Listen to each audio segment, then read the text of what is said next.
Welcome to Classics You Slept Through's presentation of Mary Shelley's Frankenstein, chapters 21 through 24.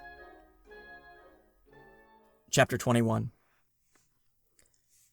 I was soon introduced into the presence of the magistrate, an old benevolent man with calm and mild manners.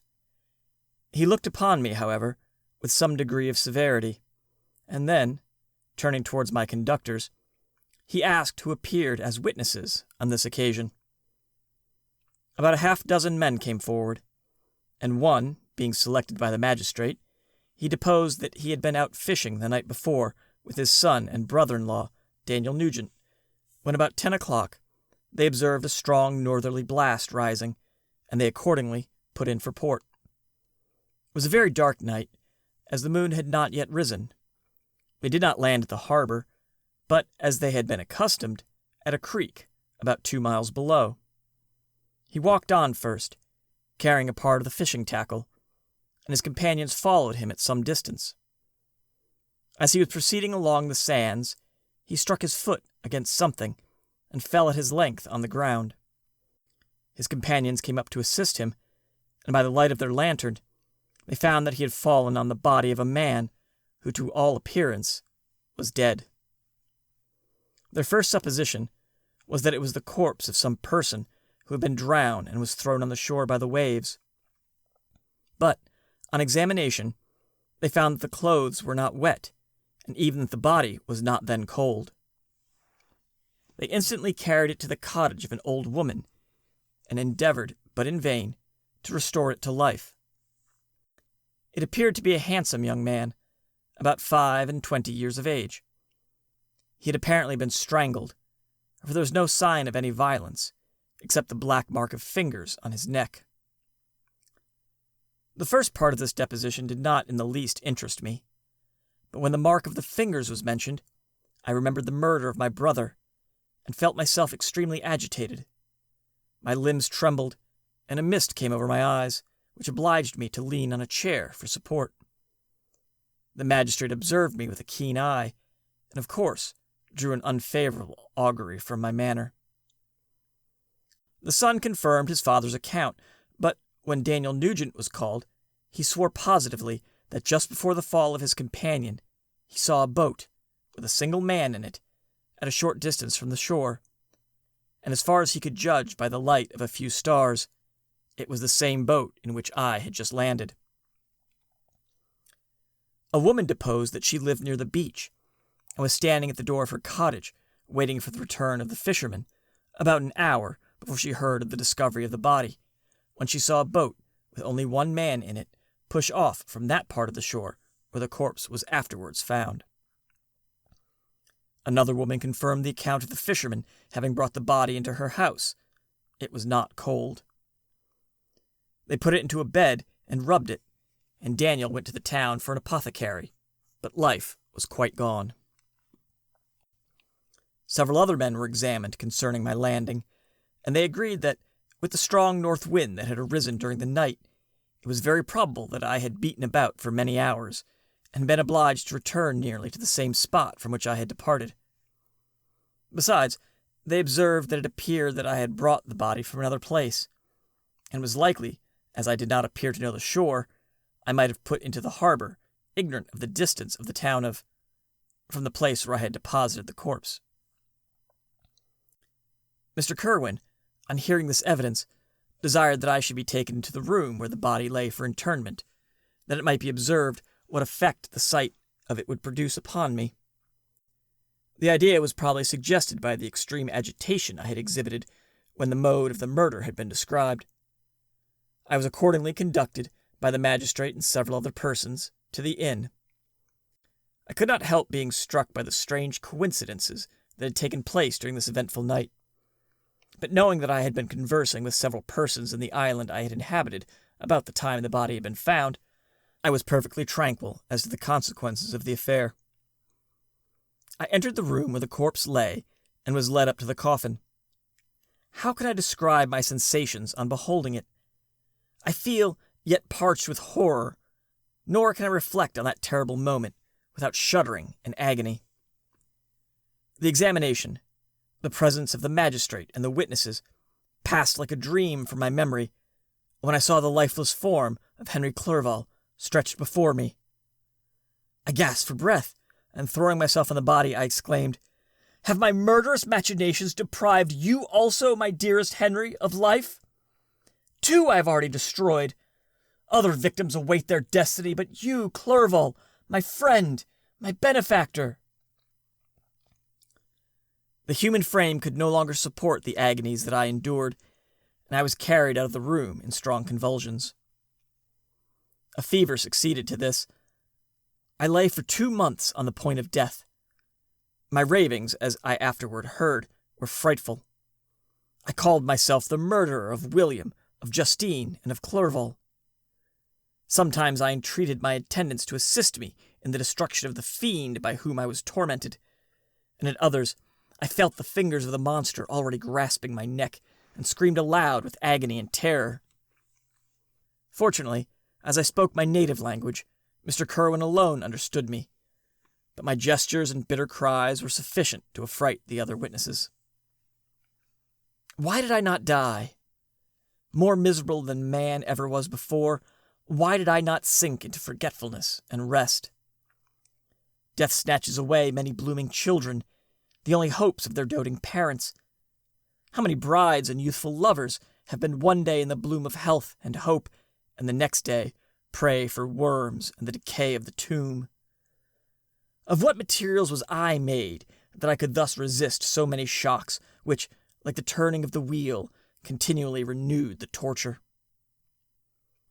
But I was doomed to live, and in 2 months found myself as awaking from a dream, in a prison, stretched on a wretched bed, surrounded by jailers, turnkeys, bolts, and all the miserable apparatus of a dungeon. It was morning, I remember, when I thus awoke to understanding.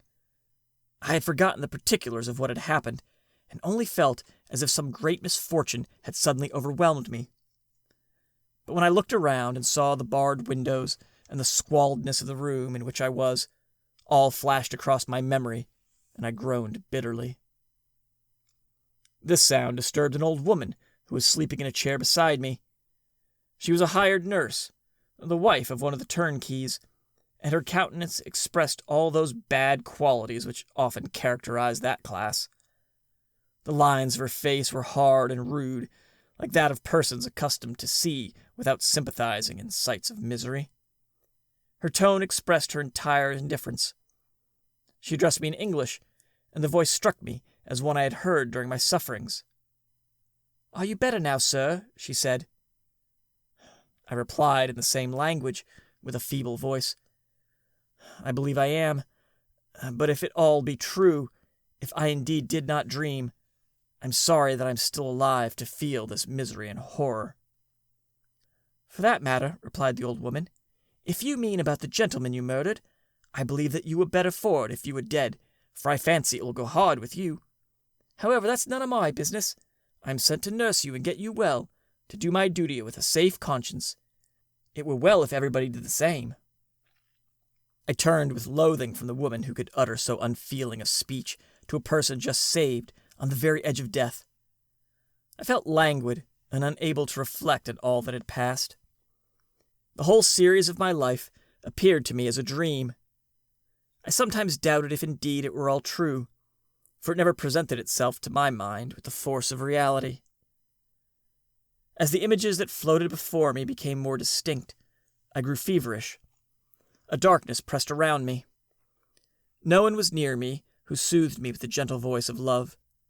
No dear hand supported me. The physician came and prescribed medicines, and the old woman prepared them for me. But utter carelessness was visible in the first, and the expression of brutality was strongly marked in the visage of the second. Who could be interested in the fate of a murderer but the hangman who would gain his fee? These were my first reflections, but I soon learned that Mr. Kirwin had shown me extreme kindness. He had caused the best room in the prison to be prepared for me. Wretched indeed was the best, and it was he who had provided a physician and a nurse. It is true he seldom came to see me, For although he ardently desired to relieve the sufferings of every human creature, he did not wish to be present at the agonies and miserable ravings of a murderer.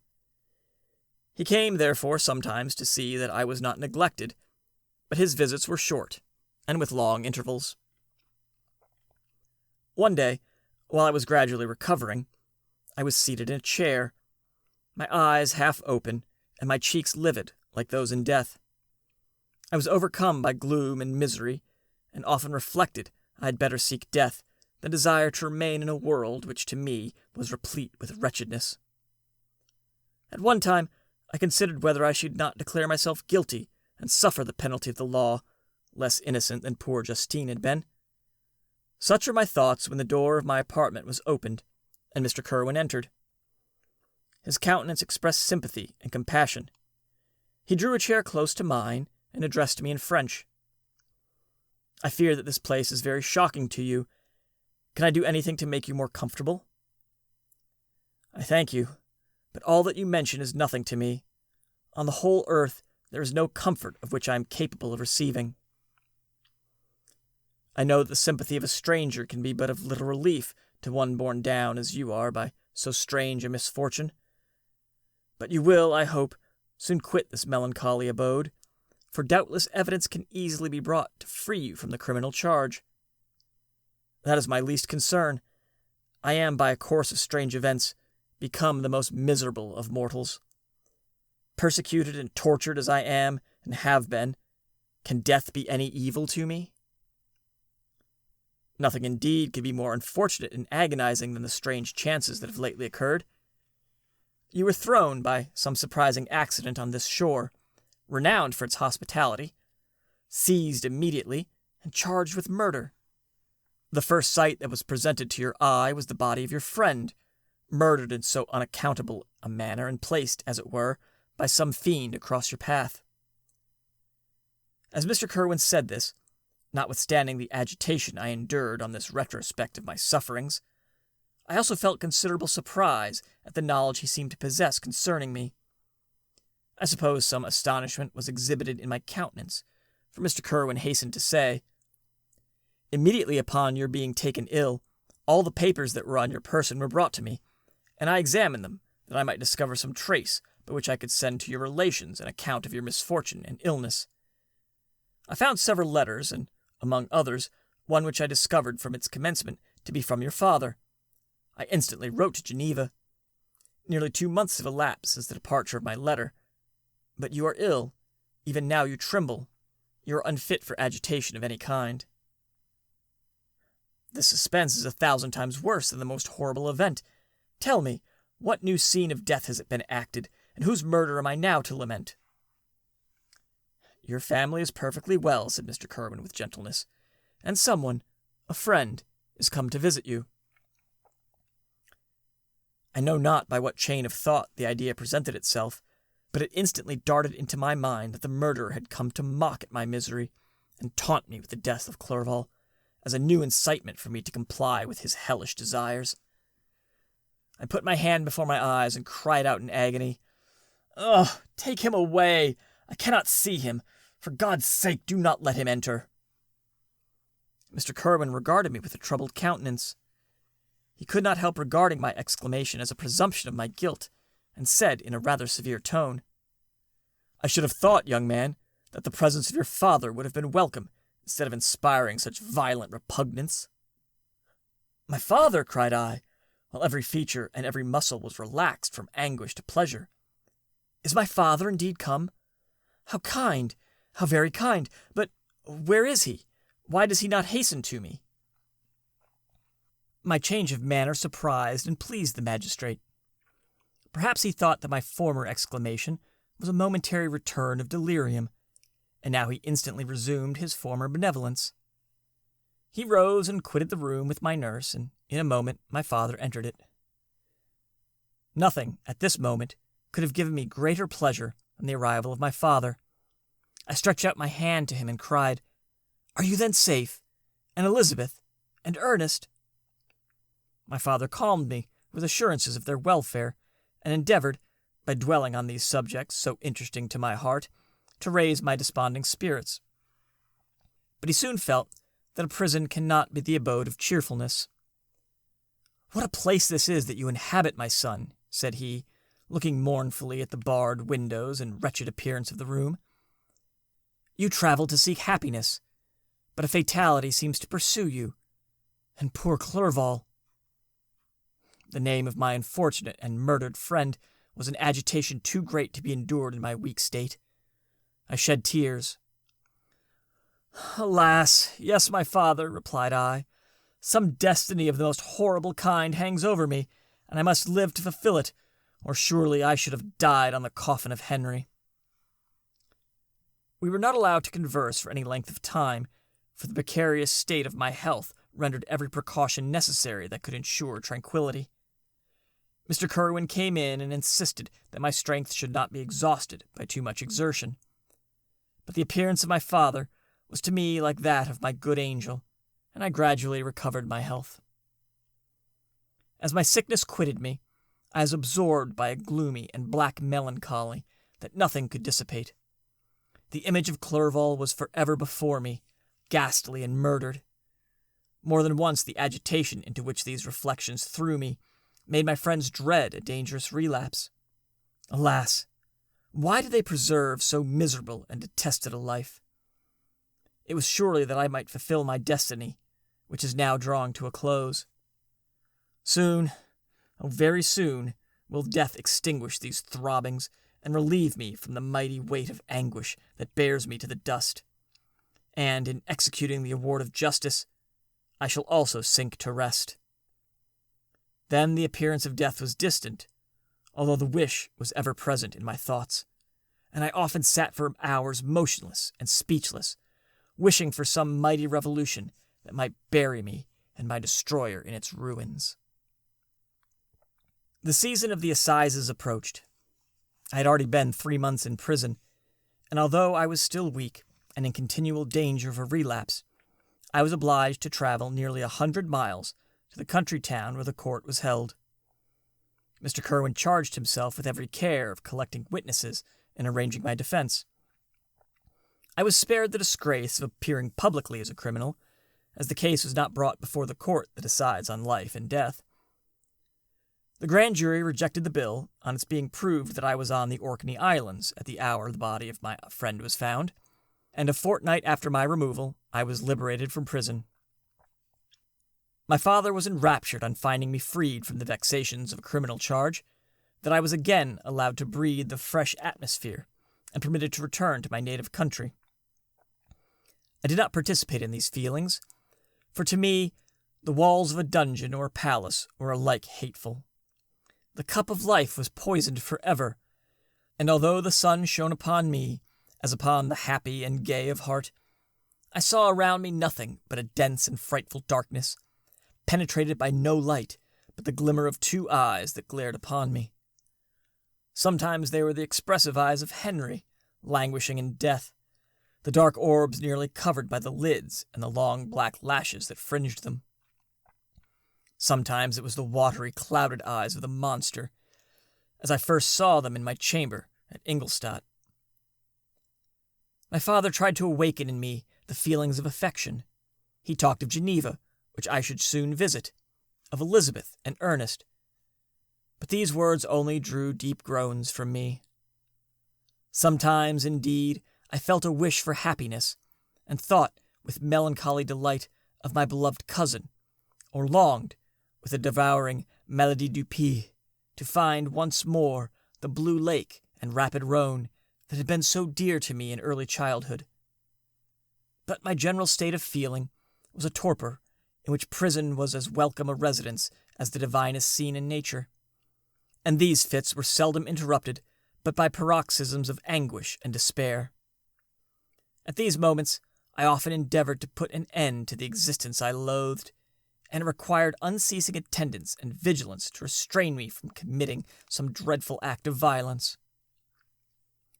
Yet one duty remained to me, the recollection of which finally triumphed over my selfish despair.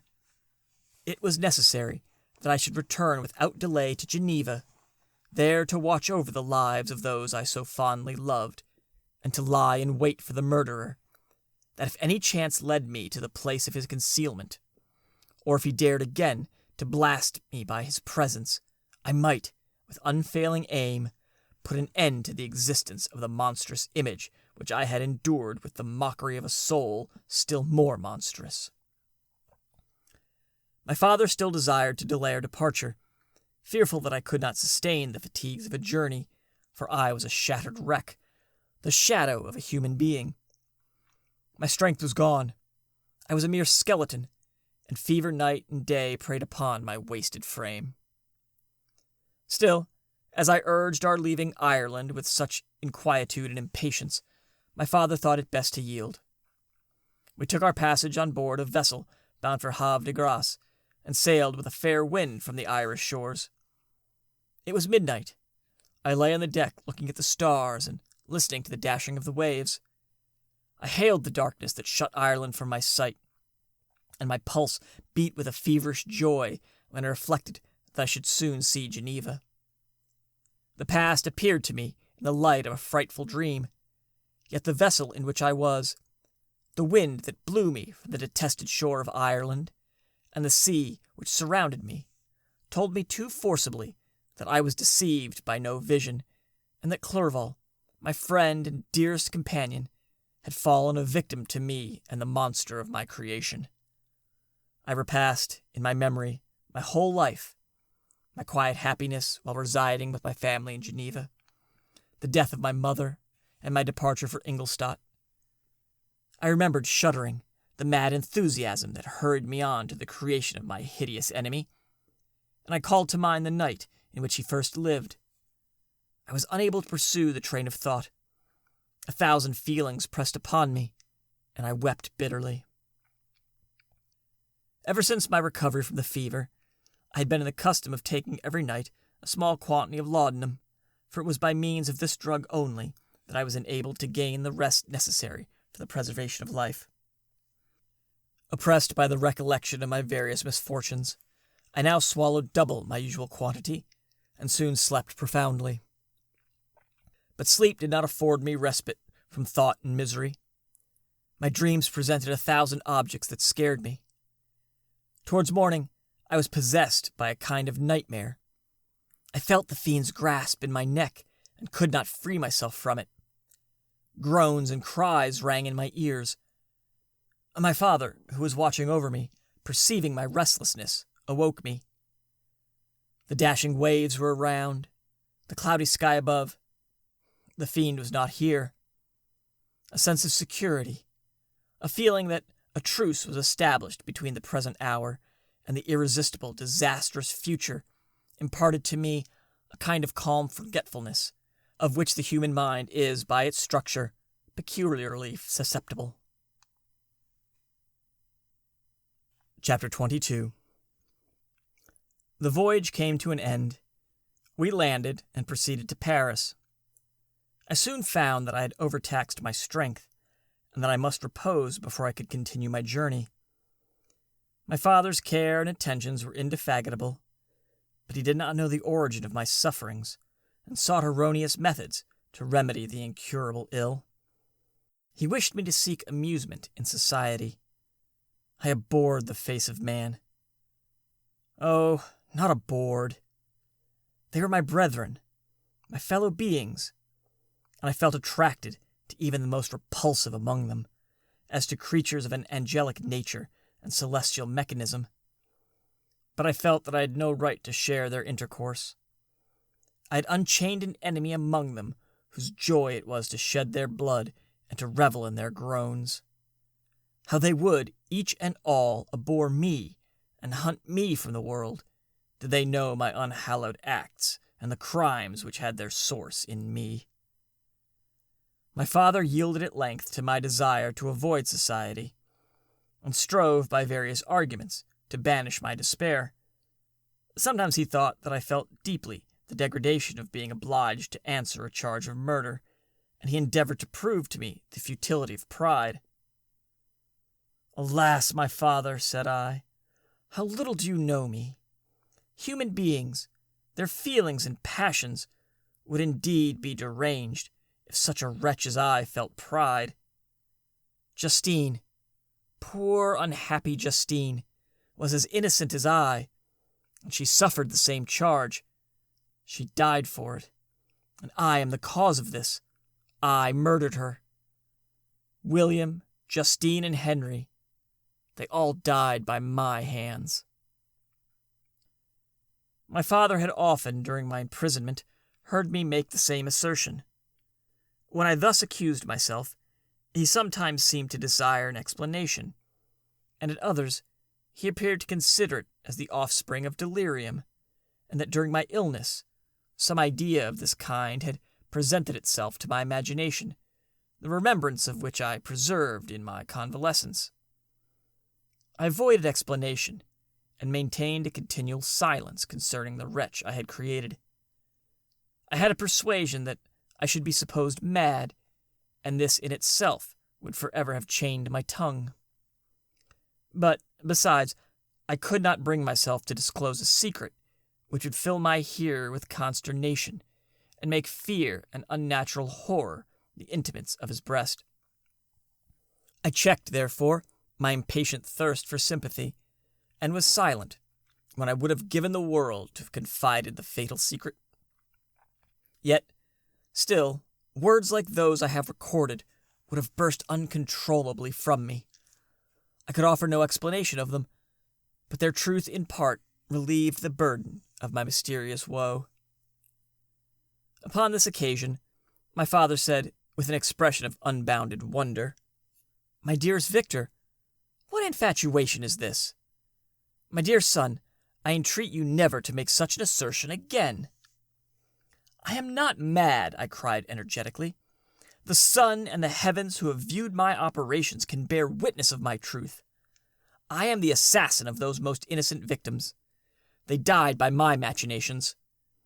1,000 times I would have shed my own blood, drop by drop, to have saved their lives. But I could not, my father, indeed I could not sacrifice the whole human race." The conclusion of this speech convinced my father that my ideas were deranged, and he instantly changed the subject of our conversation, and endeavored to alter the course of my thoughts. He wished as much as possible to obliterate the memory of the scenes that had taken place in Ireland, and never alluded to them, or suffered me to speak of my misfortunes. As time passed away, I became more calm. Misery had her dwelling in my heart, but I no longer talked in the same incoherent manner of my own crimes. Sufficient for me was the consciousness of them. By the utmost self-violence, I curbed the imperious voice of wretchedness, which sometimes desired to declare itself to the whole world, and my manners were calmer and more composed than they had been ever since my journey to the Sea of Ice. A few days before we left Paris on our way to Switzerland, I received the following letter from Elizabeth. "My dear friend, it gave me the greatest pleasure to receive a letter from Uncle dated at Paris. You are no longer at a formidable distance, and I may hope to see you in less than a fortnight. My poor cousin, how much you must have suffered! I expect to see you looking even more ill than when you quitted Geneva. This winter has passed most miserably, tortured as I have been by anxious suspense. Yet I hope to see peace in your countenance, and to find that your heart is not totally void of comfort and tranquillity. Yet I fear the same feelings now exist that made you so miserable a year ago, even perhaps augmented by time. I would not disturb you at this period, when so many misfortunes weigh upon you, but a conversation that I had with my uncle previous to his departure renders some explanation necessary before we meet. Explanation. You may possibly say, what can Elizabeth have to explain? If you really say this, my questions are answered and all my doubts satisfied. But you are distant from me, and it is possible that you may dread and yet be pleased with this explanation, and in the probability of this being the case, I dare not any longer postpone writing what, during your absence, I have often wished to express to you, but have never had the courage to begin. You well know, Victor, that our union has been a favorite plan of your parents ever since our infancy. We were told this when young, and taught to look forward to it as an event that would certainly take place. We were affectionate playfellows during childhood, and I believe, dear and valued friends to one another as we grew older. But as brother and sister often entertain a lively affection towards each other without desiring a more intimate union, may not such also be our case? Tell me, dearest Victor. Answer me. I conjure you by our mutual happiness, with simple truth. Do you not love another? You've traveled. You've spent several years of your life at Ingolstadt, and I confess to you, my friend, that when I saw you last autumn, so unhappy, flying to solitude from the society of every creature, I could not help supposing that you might regret our connection, and believe yourself bound in honor to fulfill the wishes of your parents, although they opposed themselves to your inclinations. But this is false reasoning. I confess to you, my friend, that I love you, and that in my airy dreams of futurity you have been my constant friend and companion. But it is your happiness I desire, as well as my own, when I declare to you that our marriage would render me eternally miserable unless it were the dictate of your own free choice. Even now I weep to think that, borne down as you are by the cruelest misfortunes, you may stifle, by the word honor, all hope of that love and happiness which would alone restore you to yourself. I, who have so disinterested an affection for you, may increase your miseries tenfold by being an obstacle to your wishes. Ah, Victor, be assured that your cousin and playmate has too sincere a love for you to not be made miserable by this supposition. Be happy, my friend, and if you obey me in this one request, remain satisfied that nothing on earth will have the power to interrupt my tranquillity. Do not let this letter disturb you. Do not answer tomorrow, or the next day, or even until you come, if it will give you pain. My uncle will send me news of your health, and if I see but one smile on your lips when we meet, occasioned by this or any other exertion of mine, I shall need no other happiness. Elizabeth Lavenza, Geneva, May 18th, 17. This letter revived in my memory what I had before forgotten, the threat of the fiend. I will be with you on your wedding night. Such was my sentence, and on that night would the demon employ every art to destroy me and tear me from the glimpse of happiness which promised partly to console my sufferings. On that night he had determined to consummate his crimes by my death. Well, be it so. A deadly struggle would then assuredly take place, in which, if he were victorious, I should be at peace, and his power over me be at an end. If he were vanquished, I should be a free man. Alas, what freedom! Such as the peasant enjoys when his family have been massacred before his eyes, his cottage burnt, his lands laid waste, and he is turned adrift, homeless, penniless, and alone. But free.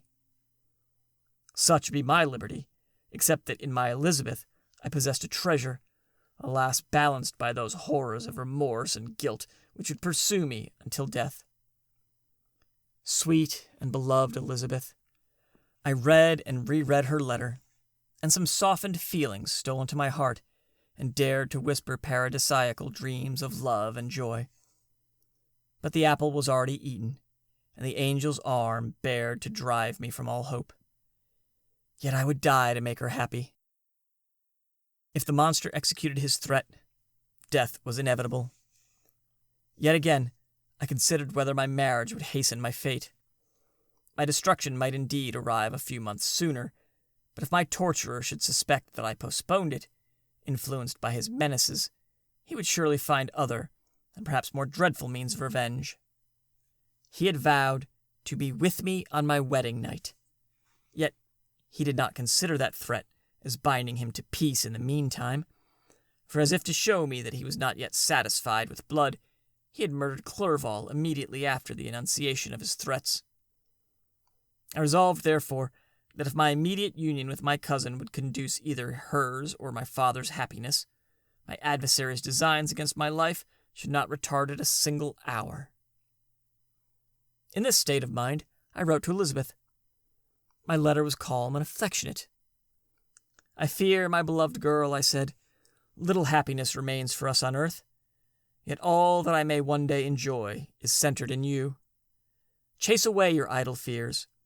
To you alone do I consecrate my life and my endeavors for contentment. I have one secret, Elizabeth, a dreadful one.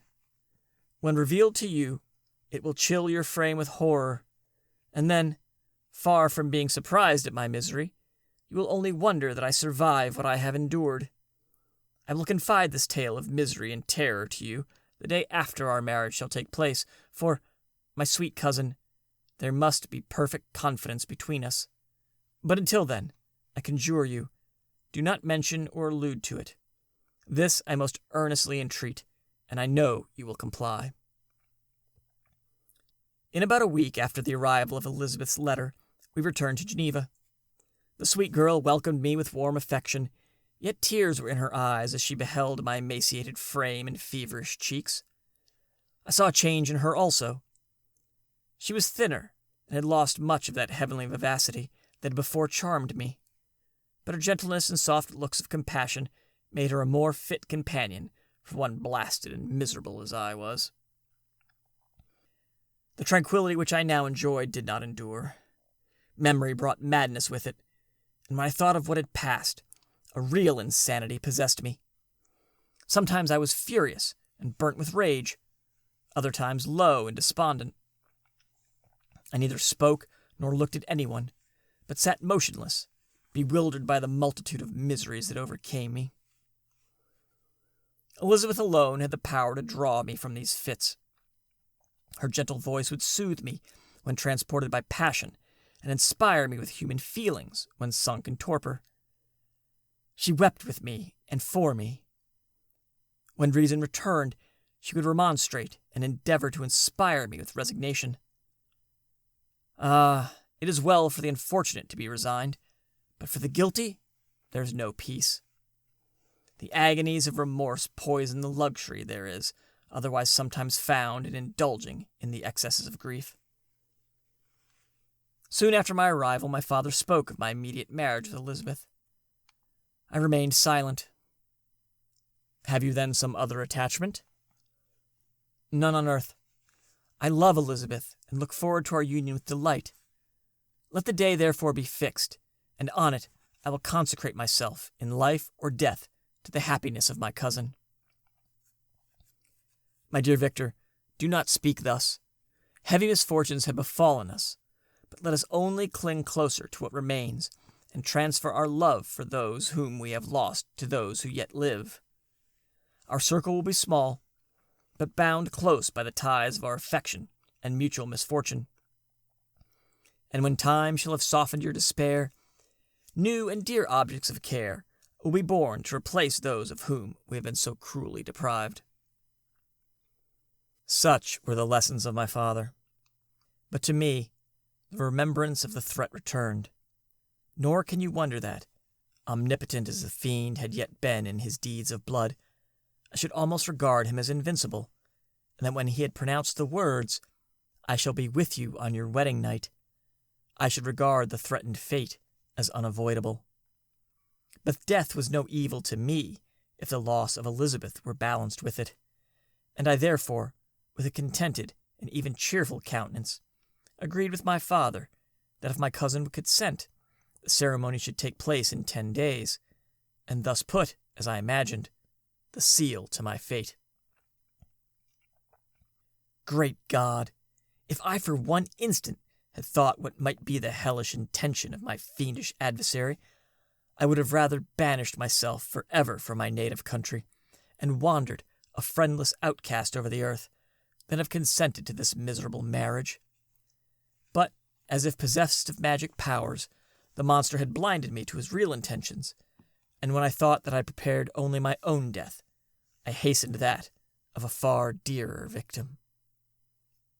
As the period fixed for our marriage drew nearer, whether from cowardice or as a prophetic feeling, I felt my heart sink within me. But I concealed my feelings by an appearance of hilarity that brought smiles and joy to the countenance of my father, but hardly deceived the ever-watchful and nicer eye of Elizabeth.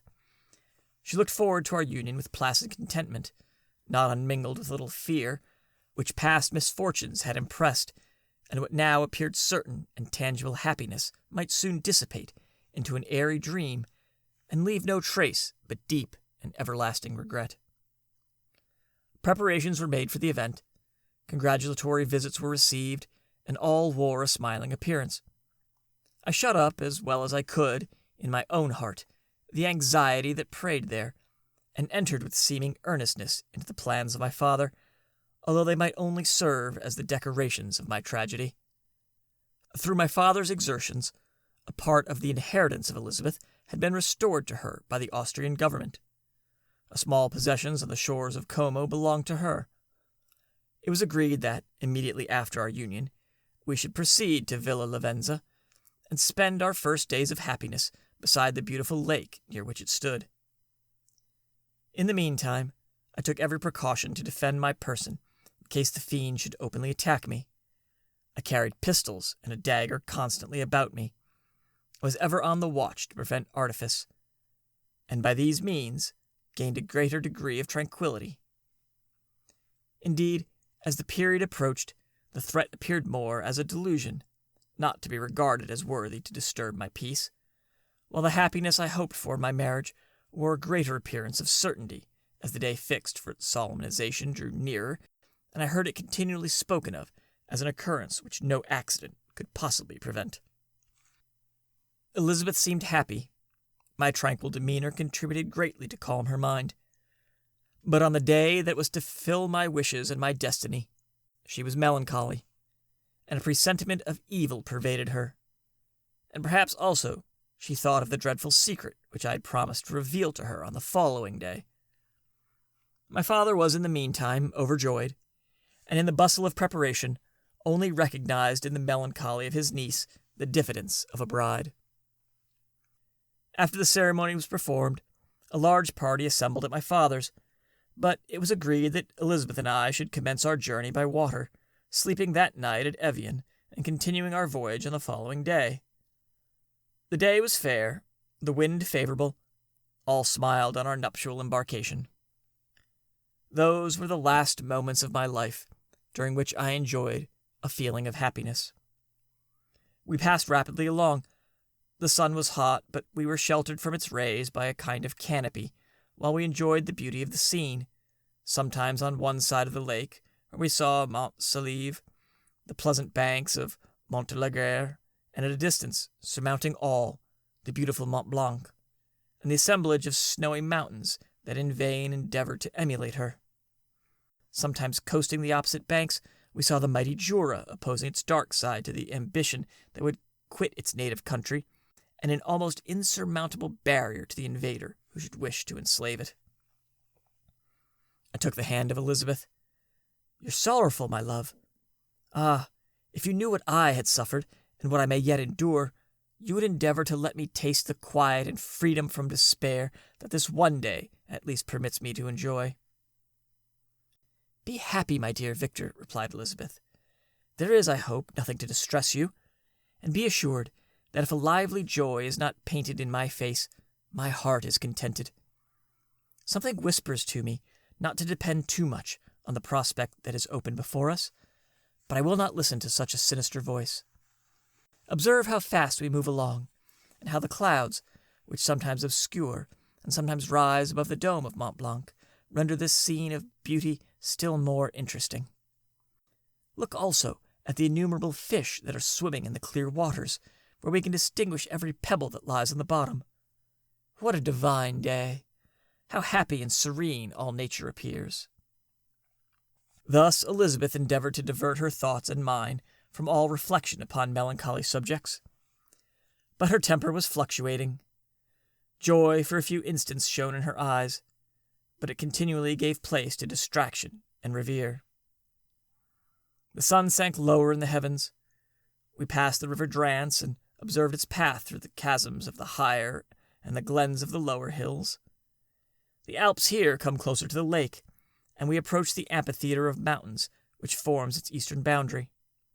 The spire of Evian shone under the woods that surrounded it, and the range of mountain above mountain by which it was overhung. The wind, which had hitherto carried us along with amazing rapidity, sank at sunset to a light breeze. The soft air just ruffled the water, and caused a pleasant motion among the trees as we approached the shore, from which it wafted the most delightful scent of flowers and hay. The sun sank beneath the horizon as we landed. As I touched the shore, I felt those cares and fears revive, which soon were to clasp me and cling to me forever. Chapter 23. It was 8 o'clock when we landed. We walked for a short time on the shore, enjoying the transitory light, and then retired to the inn and contemplated the lovely scene of waters, woods, and mountains, obscured in darkness, yet still displaying their black outlines. The wind, which had fallen in the south, now rose with great violence in the west. The moon had reached her summit in the heavens and was beginning to descend. The clouds swept across it swifter than the flight of the vulture, and dimmed her rays, while the lake reflected the scene of the busy heavens, rendered still busier by the restless waves that were beginning to rise. Suddenly, a heavy storm of rain descended. I had been calm during the day, but so soon as night obscured the shape of objects, 1,000 fears arose in my mind. I was anxious and watchful, while my right hand grasped a pistol that was hidden in my bosom. Every sound terrified me, but I resolved that I would sell my life dearly, and not shrink from the conflict until my own life or that of my adversary was extinguished. Elizabeth observed my agitation for some time in timid and fearful silence, but there was something in my glance which communicated terror to her, and trembling, she asked, "What is it that agitates you, my dear Victor? What is it you fear?" "Oh, peace, peace, my love," I replied. "This night and all will be safe. But this night is dreadful, very dreadful." I passed an hour in this state of mind, when suddenly I reflected how fearful the combat which I momentarily expected would be to my wife, and I earnestly entreated her to retire, resolving not to join her until I obtained some knowledge as to the situation of my enemy. She left me, and I continued some time walking up and down the passages of the house, and inspecting every corner that might afford a retreat to my adversary. But I discovered no trace of him, and was beginning to conjecture that some fortunate chance had intervened to prevent the execution of his menaces, when suddenly I heard a shrill and dreadful scream. It came from the room into which Elizabeth had retired. As I heard it, the whole truth rushed into my mind. My arms dropped, and the motion of every muscle and fiber was suspended. I could feel the blood trickling in my veins and tingling in the extremities of my limbs. The state lasted but for an instant. The scream was repeated, and I rushed into the room. Great God, why did I not then expire? Why am I here to relate the destruction of the best hope and the purest creature on earth? She was there, lifeless and inanimate, thrown across her bed, her head hanging down, her pale and distorted features half covered by her hair. Everywhere I turn, I see the same figure, her bloodless arms and relaxed form flung by the murderer on its bridal bier. Could I behold this and live? Alas, life is obstinate and clings closest where it is most hated. For a moment only did I lose recollection. I fell senseless on the ground. When I recovered, I found myself surrounded by the people of the inn. Their countenances expressed a breathless terror, but the horror of others appeared only as a mockery, a shadow of the feelings that oppressed me. I escaped from them to the room where lay the body of Elizabeth, my love, my wife, so lately living, so dear, so worthy.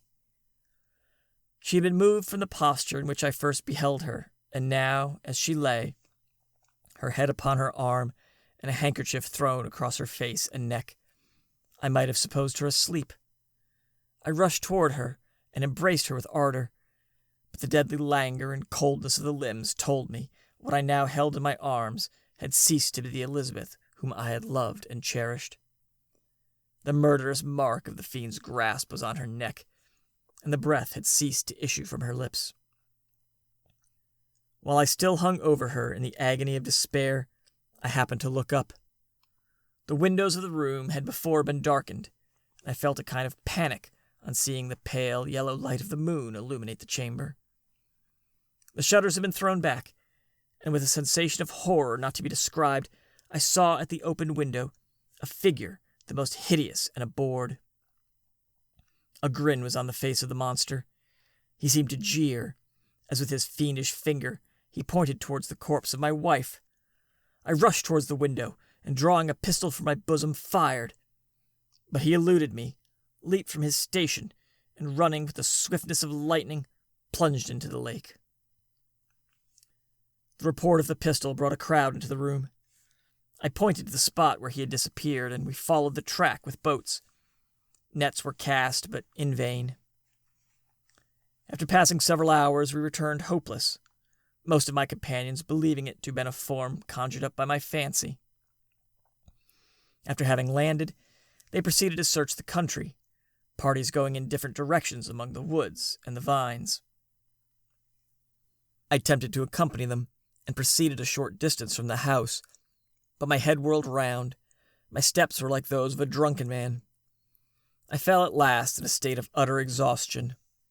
A film covered my eyes, and my skin was parched with the heat of fever.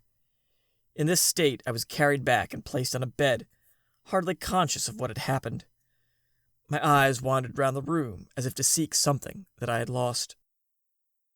After an interval I arose, and as if by instinct crawled into the room where the corpse of my beloved lay. There were women weeping around. I hung over it and joined my sad tears to theirs.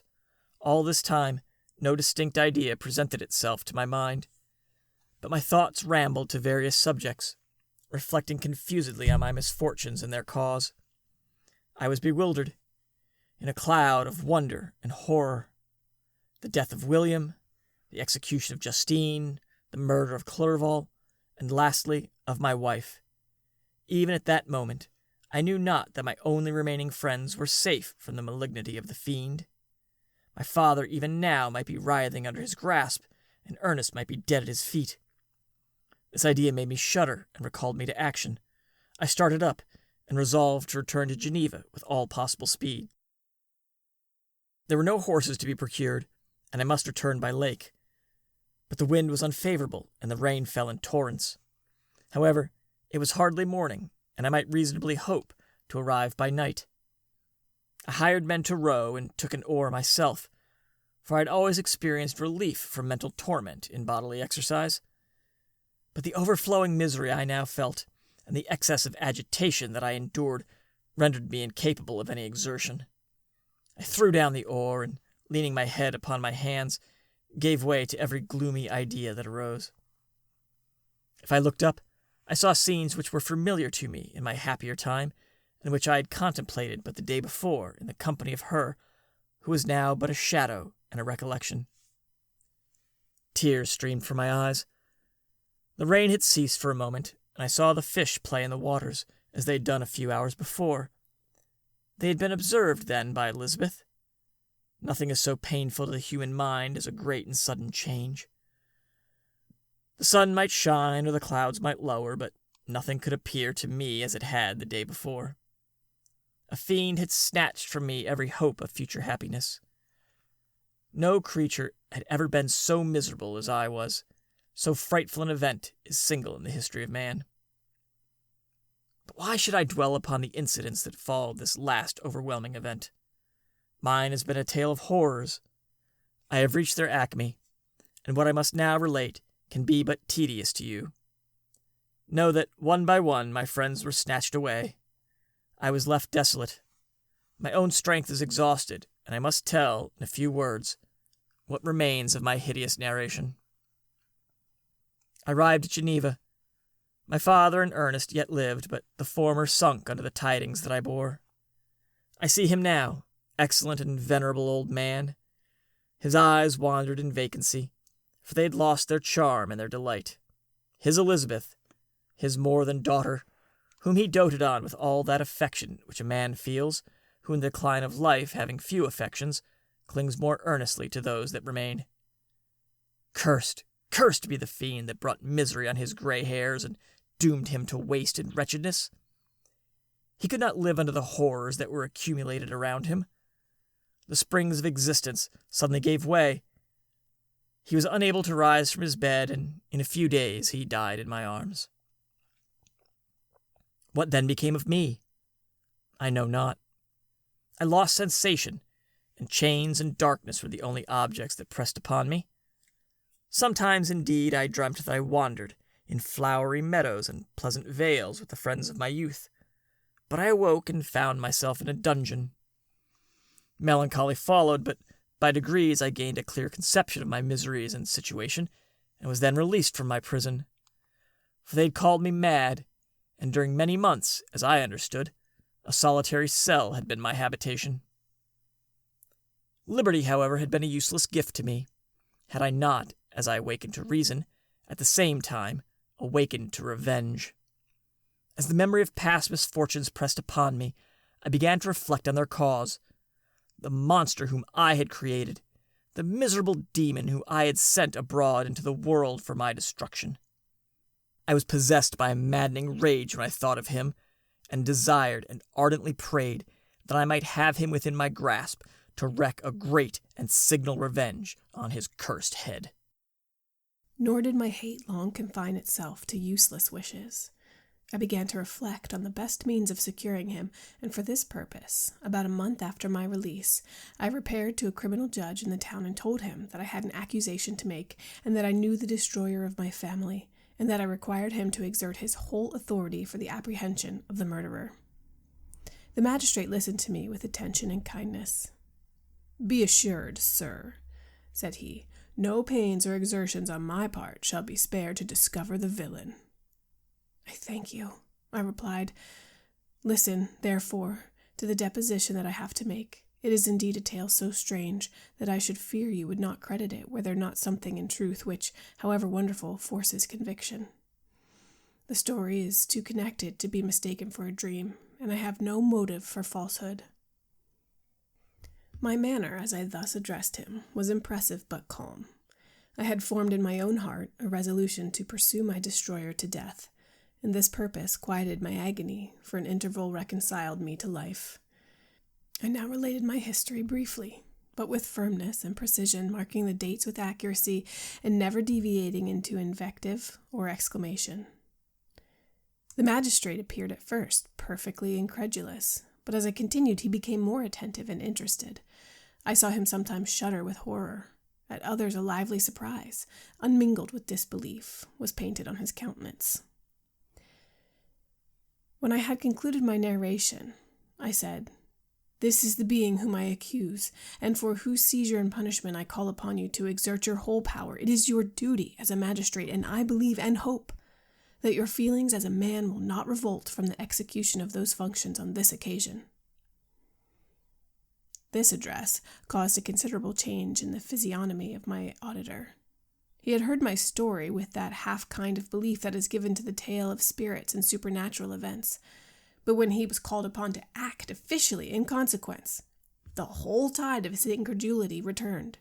He, however, answered mildly, "I would willingly afford you every aid in your pursuit, but the creature of whom you speak appears to have powers which would put all my exertions to defiance. Who can follow an animal which can traverse the sea of ice and inhabit caves and dens where no man would venture to intrude? Besides, some months have elapsed since the commission of his crimes, and no one can conjecture to what place he has wandered, or what region he may now inhabit. I do no doubt that he hovers near the spot which I inhabit, and if he has indeed taken refuge in the Alps, he may be hunted like a chamois, and destroyed as a beast of prey. But I perceive your thoughts. You do not credit my narrative, and do not intend to pursue my enemy with the punishment which is his desert." As I spoke, rage sparkled in my eyes. The magistrate was intimidated. "You are mistaken," said he. "I will exert myself, and if it is in my power to seize the monster, be assured that he shall suffer punishment proportionate to his crimes. But I fear, from what you have yourself described to be his properties, that this will prove impractical. And thus, while every proper measure is pursued, you should make your mind up to disappointment. That cannot be. But all that I can say will be of little avail. My revenge is of no moment to you. Yet, while I allow it to be a vice, I confess that it is the devouring and only passion of my soul. My rage is unspeakable when I reflect that the murderer whom I have turned loose upon society still exists. You refuse my just demand. I have but one resource, and I devote myself, either in my life or death, to his destruction." I trembled with excess of agitation as I said this. There was a frenzy in my manner, and something, I doubt not, of that haughty fierceness which the martyrs of old are said to have possessed. But to a Genevan magistrate whose mind was occupied by far other ideas than those of devotion and heroism, this evaluation of mind had much the appearance of madness. He endeavored to soothe me as a nurse does a child, and reverted to my tale as the effects of delirium. "Man," I cried, "how ignorant art thou in thy pride of wisdom! Cease. You know not what it is you say." I broke from the house angry and disturbed, and retired to meditate on some other mode of action. Chapter 24. My present situation was one in which all voluntary thought was swallowed up and lost. I was hurried away by fury. Revenge alone endowed me with strength and composure. It molded my feelings and allowed me to be calculating and calm at periods when otherwise delirium or death would have been my portion. My first resolution was to quit Geneva forever. My country, which when I was happy and beloved was dear to me, now, in my adversity, became hateful. I provided myself with a sum of money together with a few jewels which had belonged to my mother and departed. And now my wanderings began, which are to cease but with life. I have traversed a vast portion of the earth, and have endured all the hardships which travelers in deserts and barbarous countries are wont to meet. How I have lived I hardly know. Many times I have stretched my failing limbs upon the sandy plain and prayed for death. But revenge kept me alive. I dared not die and leave my adversary in being. When I quitted Geneva, my first labor was to gain some clue by which I might trace the steps of my fiendish enemy. But my plan was unsettled, and I wandered many hours round the confines of my town, uncertain what path I should pursue. As night approached, I found myself at the entrance of the cemetery where William, Elizabeth, and my father reposed. I entered it, and approached the tomb which marked their graves. Everything was silent except the leaves of the trees, which were gently agitated by the wind. The night was nearly dark, and the scene would have been solemn and affecting even to an uninterested observer. The spirits of the departed seemed to flit around and to cast shadow, which was felt but not seen, around the head of the mourner. The deep grief which this scene had first excited quickly gave way to rage and despair. They were dead and I lived. Their murderer also lived, and to destroy him I must drag out my weary existence. I knelt on the grass and kissed the earth, and with quivering lips exclaimed, "By the sacred earth on which I kneel, by the shades that wander near me, by the deep and eternal grief that I feel, I swear. And by thee, O night, and the spirits that preside over thee, to pursue the demon who caused this misery until he or I shall perish in mortal conflict. For this purpose I will preserve my life, to execute this dear revenge, while I again behold the sun and tread the green herbage of the earth, which otherwise should vanish from my eyes forever. And I call on you, spirits of the dead, and on you, wandering ministers of vengeance, to aid and conduct me in my work. Let the cursed and hellish monster drink deep of agony. Let him feel the despair that now torments me." I had begun my adjuration with solemnity, and an awe which almost assured me that the shades of my murdered friends heard and approved my devotion. But the furies possessed me, as I concluded, and rage choked my utterance. I was answered through the stillness of the night by a loud and fiendish laugh. It rang on my ears long and heavily. The mountains re-echoed it, and I felt as if all hell surrounded me with mockery and laughter. Surely in that moment I should have been possessed by frenzy and destroyed my miserable existence, but that my vow was heard, and that I was reserved for vengeance. The laughter died away when a well-known abhorred voice, apparently close to my ear, addressed me with an audible whisper. "I am satisfied, miserable wretch. You have determined to live, and I am satisfied I darted toward the spot from which the sound proceeded, but the devil eluded my grasp. Suddenly the broad disk of the moon arose and shone fully on his ghastly and distorted shape as he fled with more than mortal speed. I pursued him, and for many months this has been my task, guided by a slight clue. I followed the windings of the Rhone, but vainly. The blue Mediterranean appeared, and by a strange chance I saw the fiend enter by night and hide himself in a vessel bound for the Black Sea. I took my passage in the same ship, but he escaped, I know not how.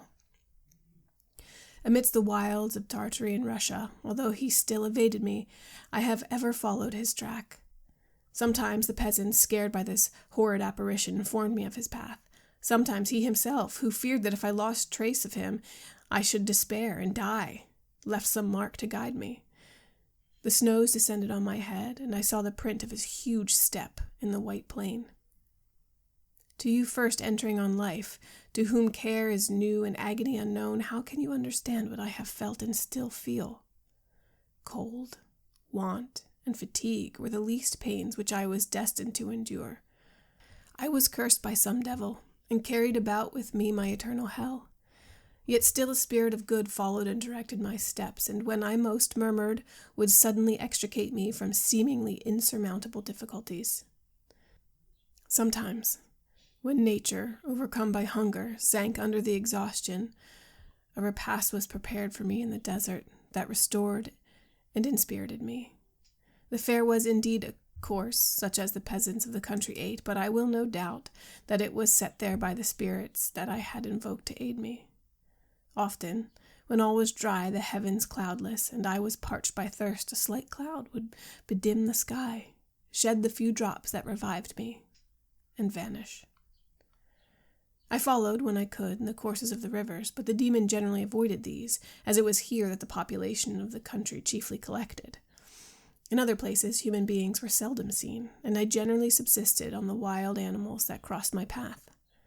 I had money with me and gained the friendship of the villagers by distributing it, or I brought with me some food that I had killed, which, after taking a small part, I always presented to those who had provided me with fire and utensils for cooking. My life, as it passed thus, was indeed hateful to me, and it was during sleep alone that I could taste joy. Oh, blessed sleep! Often, when most miserable, I sank to repose, and my dreams lulled me even to rapture. The spirits that guarded me had provided these moments, or rather hours, of happiness that I might retain strength to fulfill my pilgrimage. Deprived of this respite, I should have sunk under my hardships. During the day, I was sustained and inspirited by the hope of night, for in sleep I saw my friends, my wife, and my beloved country.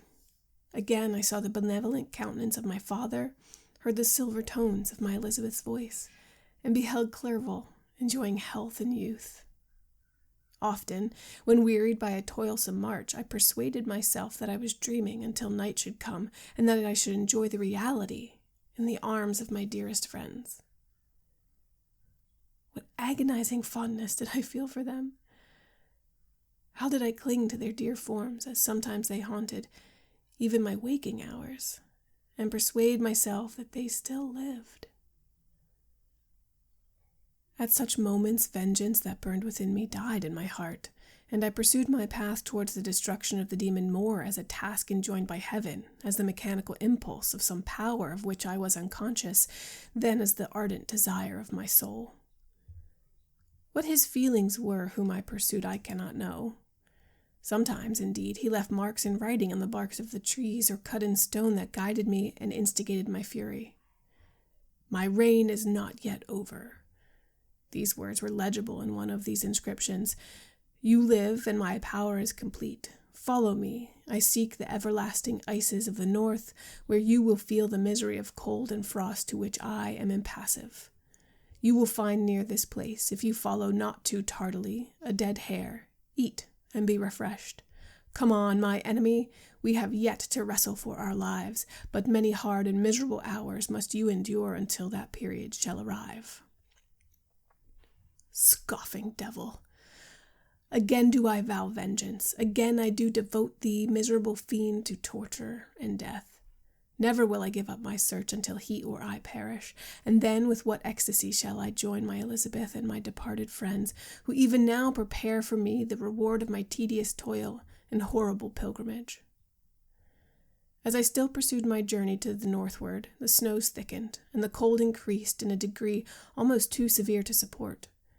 The peasants were shut up in their hovels, and only a few of the most hardily ventured forth to seize the animals whom starvation had forced them from their hiding places to seek for prey. The rivers were covered with ice, and no fish could be procured, and thus I was cut off from my chief article of maintenance. The triumph of my enemy increased with the difficulty of my labors. One inscription that he left was in these words: "Prepare. Your toils only begin. Wrap yourself in furs and provide food, for we shall soon enter a journey where your sufferings will satisfy my everlasting hatred." My courage and perseverance were invigorated by these scoffing words. I resolved not to fail in my purpose, and calling on heaven to support me, I continued with unabated fervor to traverse immense deserts until the ocean appeared at a distance and formed the utmost boundary of the horizon.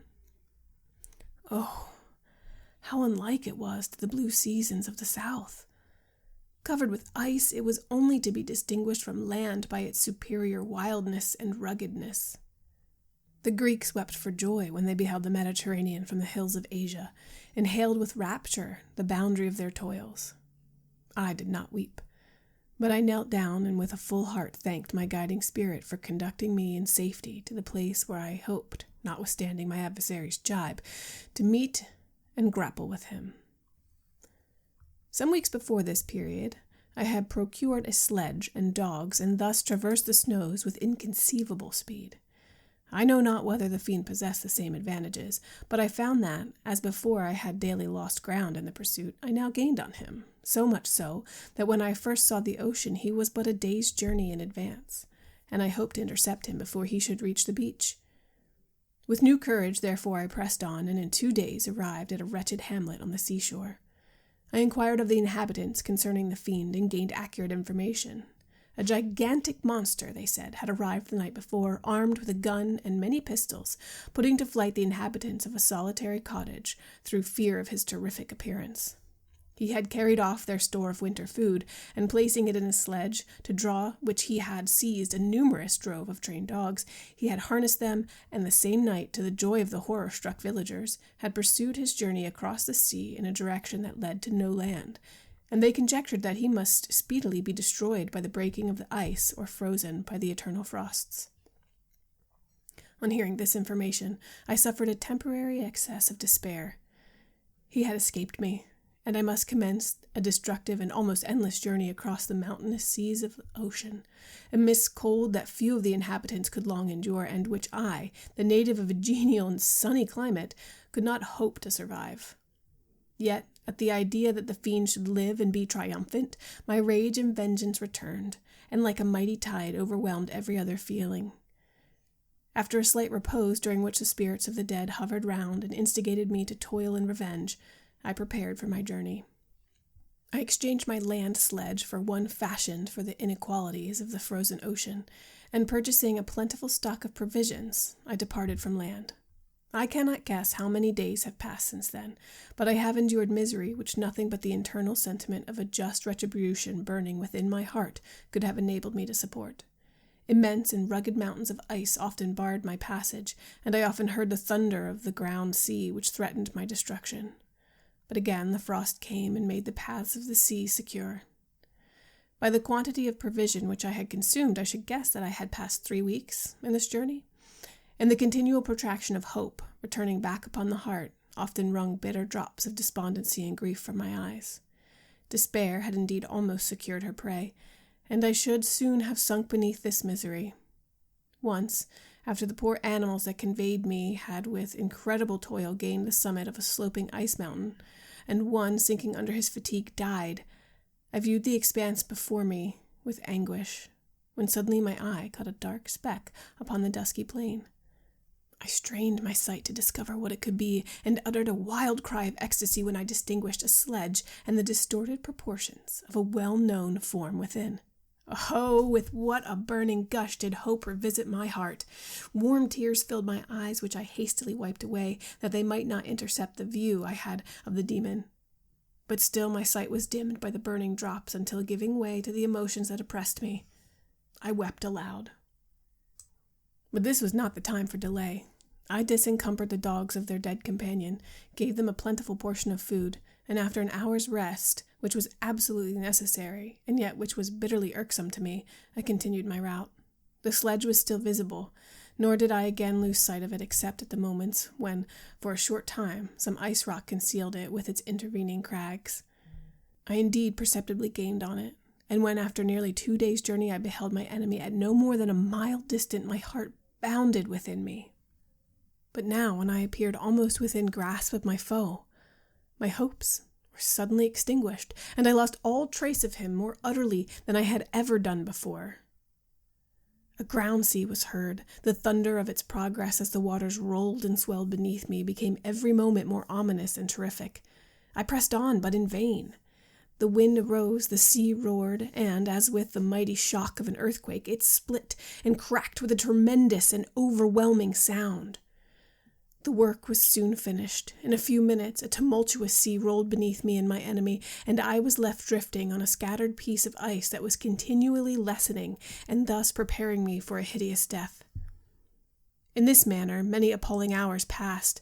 Several of my dogs died, and I myself was about to sink under the accumulation of distress when I saw your vessel, riding at anchor and holding forth to me hopes of succor and life. I had no conception that vessels ever came so far north, and was astounded at the sight. I quickly destroyed part of my sledge to construct oars, and by these means was enabled with infinite fatigue to move my icy raft in the direction of your ship. I had determined, if you were going southwards, still to trust myself to the mercy of the seas rather than abandon my purpose. I hoped to induce you to grant me a boat with which I could pursue my enemy. But your direction was northwards. You took me on board when my vigor was exhausted, and I should soon have sunk under my multiplied hardships into a death which I still dread, for my task is unfulfilled. Oh, when will my guiding spirit in conducting me to the demon allow me the rest I so much desire? Or must I die, and he yet live? If I do, swear to me, Walton, that he shall not escape, that you will seek him and satisfy my vengeance in his death. And do I dare to ask of you to undertake my pilgrimage to endure the hardships that I have undergone? No. No, I am not selfish. Yet when I am dead, if he should appear, if the ministers of vengeance should conduct him to you, swear that he shall not live, swear that he shall not triumph over my accumulated woes and survive to add to the list of his dark crimes. He is eloquent and persuasive, and once his words had even power over my heart. But trust him not. His soul is as hellish as his form, full of treachery and a fiend-like malice. Hear him not. Call on the names of William, Justine, Clerval, Elizabeth, my father, and of the wretched Victor, and thrust your sword into his heart. I will hover near and direct the steel aright. Walton, in continuation. August 26th. You have read this strange and terrific story, Margaret, and do you not feel your blood congeal with horror, like that which even now curdles mine? Sometimes seized with sudden agony, he could not continue his tale. At others, his voice broken yet piercing, uttered with difficulty the words so replete with anguish. His fine and lovely eyes were now lighted up with indignation, now subdued to downcast sorrow, and quenched in infinite wretchedness. Sometimes he commanded his countenance and tones, and related the most horrible incidents with a tranquil voice, suppressing even mark of agitation. Like a volcano bursting forth, his face would suddenly change to an expression of the wildest rage as he shrieked out imprecations on his persecutor. His tale is connected and told with an appearance of the simplest truth, yet I own to you that the letters of Felix and Safie which he showed me, and the apparition of the monster seen from our ship, brought to me a greater conviction of the truth of his narrative than his asseverations, however earnest and connected. Such a monster has, then, really existence. I cannot doubt it, yet I am lost in surprise and admiration. Sometimes I endeavored to gain from Frankenstein the particulars of his creature's formation, but on this point he was impenetrable. "Are you mad, my friend?" he said. "Or whither does your senseless curiosity lead you? Would you also create for yourself the world a demoniacal enemy? Peace, peace. Learn my miseries and do not seek to increase your own." Frankenstein discovered that I made notes concerning his history. He asked to see them, and then himself corrected and augmented them in many places, but principally in giving the life and spirit to the conversations he held with his enemy. "Since you have preserved my narration," said he, "I would not that a mutilated one should go down to posterity. Thus has a week passed away, while I have listened to the strangest tale that ever imagination formed. My thoughts and every feeling of my soul have been drunk up by the interest for my guest which his tale and his own elevated and gentle manners have created. I wish to soothe him, yet can I counsel one so infinitely miserable, so destitute of every hope of consolation, to live? Oh no, the only joy that he can know will be when he composes his shattered spirit to peace and death. Yet he enjoys one comfort, the offspring of solitude and delirium. He believes that when in dreams he holds converse with his friends, and derives from that communion consolation for his miseries, or excitements to his vengeance, that they are not the creations of his fancy, but the beings themselves who visit him from the regions of the remote world. This faith gives a solemnity to his reveries that render them to me almost as imposing and interesting as truth. Our conversations are not always confined to his own history and misfortunes. On every point of genial literature he displays unbounded knowledge and a quick and piercing apprehension. His eloquence is forcible and touching. Nor can I hear him when he relates a pathetic incident or endeavors to move the passions of pity or love without tears. What a glorious creature must he have been in the days of his prosperity, when he is thus noble and godlike in ruin. He seems to feel his own worth and the greatness of his fall. "When younger," said he, "I believed myself destined for some great enterprise. My feelings are profound, but I possessed a coolness of judgment that fitted me for illustrious achievements. This sentiment of the worth of my nature supported me when others would have been oppressed, and I deemed it criminal to throw away in useless grief those talents that might be useful to my fellow creatures. When I reflected on the work I had completed, no less a one than the creation of a sensitive and rational animal, I could not rank myself with the herd of common projectors. But this thought, which supported me in the commencement of my career, now serves only to plunge me lower in the dust. All my speculations and hopes are as nothing, and like the archangel who aspired to omnipotence, I am chained to an eternal hell. My imagination was vivid, yet my powers of analysis and application were intense. By the union of these qualities I conceived the idea and executed the creation of a man. Even now I cannot recollect without passion my reveries while the work was incomplete.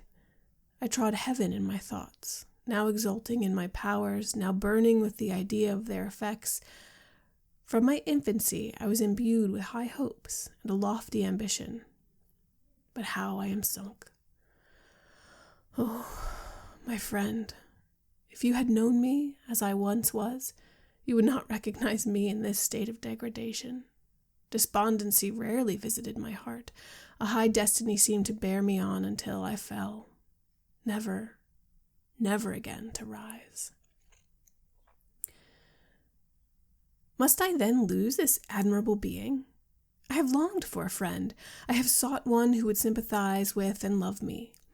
Behold, on these desert seas I have found such a one, but I fear I have gained him only to know his value and lose him. I would reconcile him to life, but he repulses the idea. I thank you, Walton, he said, for your kind intentions towards a miserable wretch, but when you speak of new ties and fresh affections, think you that any can replace those who are gone?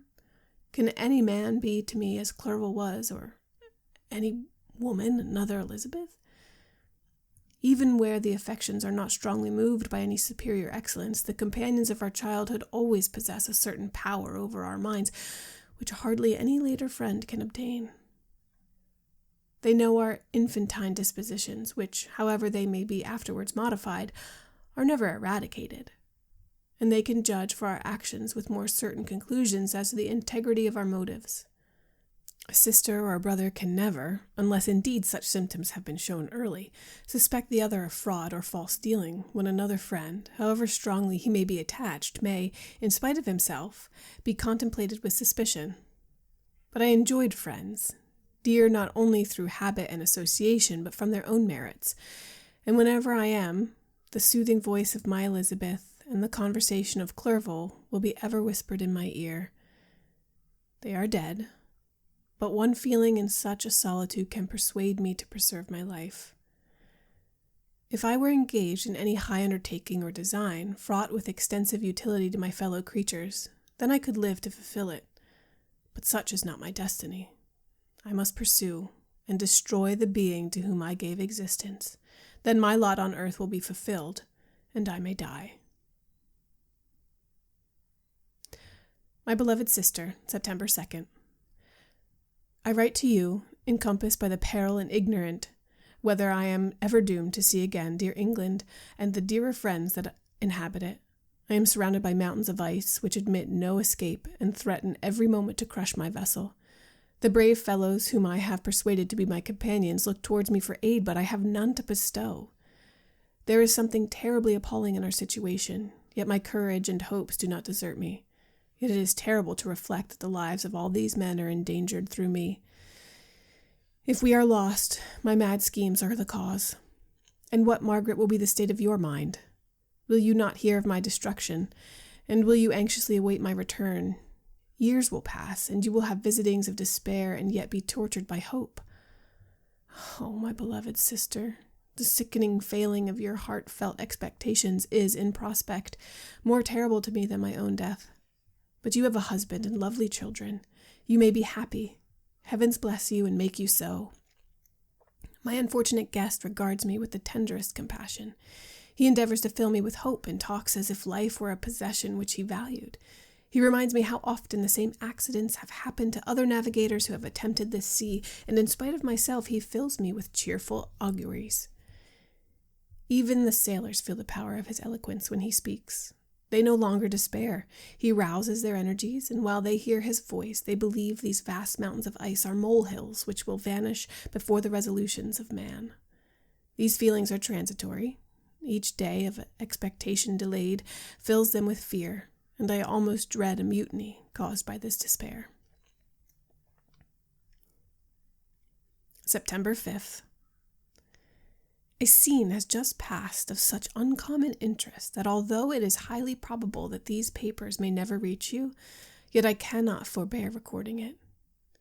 We are still surrounded by mountains of ice, still in imminent danger of being crushed in their conflict. The cold is excessive, and many of my unfortunate comrades have already found a grave amidst this scene of desolation. Frankenstein has daily declined in health. A feverish fire still glimmers in his eyes, but he is exhausted, and when suddenly roused to any exertion, he speedily sinks again into apparent lifelessness. I mentioned in my last letter the fears I entertained of a mutiny. This morning, as I sat watching the wan countenance of my friend, his eyes half closed and his limbs hanging listlessly, I was roused by a half-dozen of the sailors who demanded admission into the cabin. They entered, and their leader addressed me. He told me that he and his companions had been chosen by the other sailors to come in deputation to me to make a requisition, which, in justice, I could not refuse.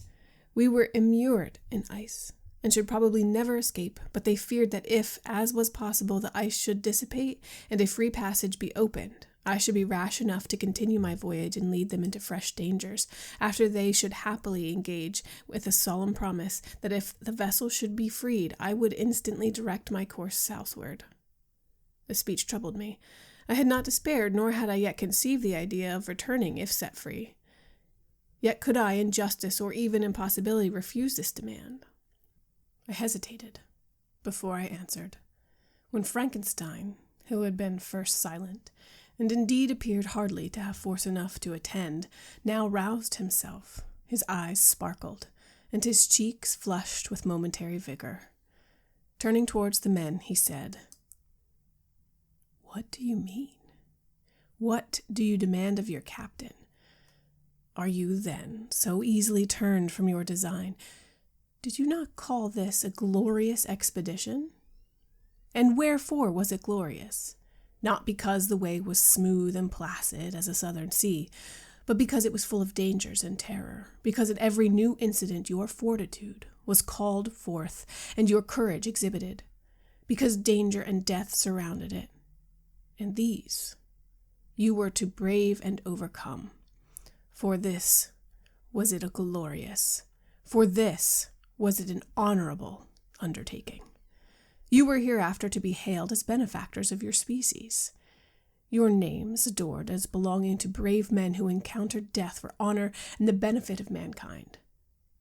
And now behold, with the first imagination of danger, or, if you will, the first mighty and terrific trial of your courage, you shrink away, and are content to be handed down as men who had not strength enough to endure cold and peril. And so, poor souls, they were chilly, and returned to their warm firesides. Why, that requires not this preparation. Ye need not have come thus far and dragged your captain to the shame of a defeat merely to prove yourselves cowards. Oh, be men, or be more than men. Be steady to your purposes, and firm as a rock. This ice is not made of such stuff as your hearts may be. It is mutable, and cannot withstand you if you say that it shall not. Do not return to your families with the stigma of disgrace marked on your brows. Return as heroes, who have fought and conquered, and who know not what it is to turn their backs on the foe. He spoke this with a voice so modulated to the different feelings expressed in his speech, with an eye so full of lofty design and heroism, that can you wonder that these men were moved? They looked at one another and were unable to reply. I spoke. I told them to retire and consider of what had been said, that I would not lead them farther north if they strenuously desired the contrary, but that I hoped that with reflection their courage would return. They retired, and I turned towards my friend, but he was sunk in languor and almost deprived of life. How all this will terminate I know not, but I had rather die than return shamefully, my purpose unfulfilled. Yet I fear such will be my fate. The men, unsupported by ideas of glory and honor, can never willingly continue to endure their present hardships. September 7th. The die is cast.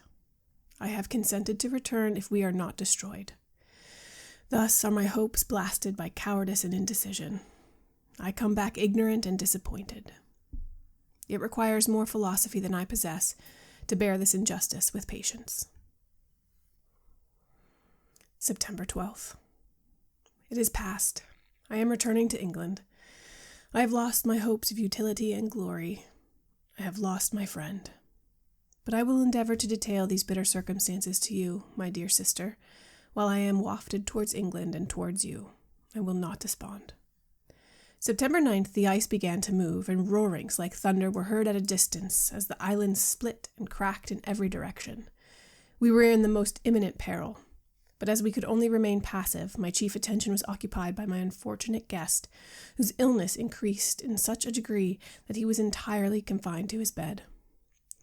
The ice cracked behind us and was driven with force towards the north. A breeze sprang from the west, and on the 11th passage towards the south became perfectly free. When the sailors saw this, and that their return to their native country was apparently assured, a shout of tumultuous joy broke from them, loud and long, and continued. Frankenstein, who was dozing, awoke and asked the cause of the tumult. "They shout," I said, "because they will soon return to England." "Do you then really return?" "Alas, yes. I cannot withstand their demands. I cannot lead them unwillingly to danger, and I must return." "Do so, if you will. But I will not. You may give up your purpose, but mine is assigned to me by heaven, and I dare not. I am weak, but surely the spirits who assist my vengeance will endow me with sufficient strength." Saying this, he endeavored to spring from the bed, but the exertion was too great for him, and he fell back and fainted. It was long before he was restored, and I often thought that life was entirely extinct. At length, he opened his eyes and breathed with difficulty, and was unable to speak. The surgeon gave him a composing draught and ordered us to leave him undisturbed. In the meantime, he told me that my friend had certainly not many hours to live. His sentence was pronounced, and I could only grieve and be patient. I sat by his bed watching him. His eyes were closed, and I thought he slept. But presently he called to me in a feeble voice, and bidding me come near, said, "Alas, the strength I relied on is gone. I feel I shall soon die, and he, my enemy, and my persecutor, may still be in being. Think not, Walton, that in the last moments of my existence I feel that burning hatred and ardent desire of revenge I once expressed, but I feel myself justified in desiring the death of my adversary. During these last days I have been occupied in examining my past conduct, nor do I find it blamable. In a fit of enthusiastic madness I created a rational creature, and was bound towards him to assure, as far as was in my power, his happiness and well-being. This was my duty. But there was another still paramount to that. My duties towards the beings of my own species had greater claims to my attention, because they included a greater proportion of happiness or misery. Urged by this view, I refused, and I did right in refusing to create a companion for the first creature. He showed unparalleled malignity and selfishness and evil. He destroyed my friends. He devoted to destruction beings who possessed exquisite sensations, happiness, and wisdom. Nor do I know where this thirst for vengeance may end. Miserable himself that he may render no other wretched, he ought to die. The task of his destruction was mine, but I have failed. When actuated by selfish and vicious motives, I ask you to undertake my unfinished work, and I renew this request now, when I am only induced by reason and virtue. Yet I cannot ask you to renounce your country and friends to fulfill this task. And now that you are returning to England, you will have little chance of meeting with him. But the consideration of these points, and the well-balancing of what you may esteem your duties, I leave to you. My judgment and ideas are already disturbed by the near approach of death. I dare not ask, you to do what I think right, for I may still be misled by passion. That he should live to be an instrument of mischief disturbs me. In other respects, this hour, when I momentarily expect my release, is the only happy one which I have enjoyed for several years. The forms of the beloved dead flit before me, and I hasten to their arms. Farewell, Walton. Seek happiness and tranquility, and avoid ambition, even if it be only the apparently innocent one of distinguishing yourself in science and discoveries. Yet why do I say this? I have myself been blasted in these hopes, yet another may succeed. His voice became fainter as he spoke, and at length, exhausted by his effort, he sank into silence. About half an hour afterwards, he attempted again to speak, but was unable. He pressed my hand feebly, and his eyes closed forever, while the irritation of a gentle smile passed away from his lips. Margaret, what comment can I make on the untimely extinction of this glorious spirit? What can I say that will enable you to understand the depth of my sorrow? All that I should express would be inadequate and feeble. My tears flow. My mind is overshadowed by a cloud of disappointment. But I journey towards England, and I may find there consolation. I am interrupted. What do these sounds portend? It is midnight. The breeze blows fairly, and the watch on the deck scarcely stir. Yet again there's a sound as of a human voice, but hoarser. It comes from the cabin where the remains of Frankenstein still lie. I must arise and examine. Good night, my sister. Great God, what a scene has just taken place! I am yet dizzy with the remembrance of it. I hardly know whether I shall have the power to detail it. Yet the tale which I have recorded would be incomplete without this final and wonderful catastrophe. I entered the cabin where lay the remains of my ill-fated and admirable friend. Over him hung a form which I cannot find words to describe, gigantic in stature, yet uncouth and distorted in its proportions. As he hung over the coffin, his face was concealed by long locks of ragged hair, but one vast hand was extended, in color and apparent texture like that of a mummy. When he heard the sound of my approach, he ceased to utter exclamations of grief and horror, and sprung towards the window. Never did I behold a vision so horrible as his face, of such loathsome yet appalling hideousness. I shut my eyes involuntarily, and endeavored to recollect what were my duties with this regard to this destroyer. I called on him to stay. He paused, looking on me with wonder, and again turning towards the lifeless form of his creator. He seemed to forget my presence, and every feature and gesture seemed instigated by the wildest rage of some uncontrollable passion. "That is also my victim," he exclaimed. "In his murder my crimes are consummated. The miserable series of my being is wound to its close. O Frankenstein, generous and self-devoted being, what it avail that I now ask thee to pardon me? I who irretrievably destroyed thee by destroying all thou lovedst. Alas, he is cold. He cannot answer me." His voice seemed suffocated, and my first impulses, which had suggested to me the duty of obeying the dying request of my friend and destroying his enemy, were now suspended by a mixture of curiosity and compassion. I approached this tremendous being. I dared not again raise my eyes to his face. There was something so scarring and unearthly in his ugliness. I attempted to speak, but the words died away on my lips. The monster continued to utter wild and incoherent self-reproaches. At length, I gathered resolution to address him in a pause of the tempest of his passion. "Your repentance," I said, "is now superfluous. If you had listened to the voice of conscience and heeded the stings of remorse before you had urged your diabolical vengeance to this extremity, Frankenstein would yet have lived." "And do you dream?" said the demon.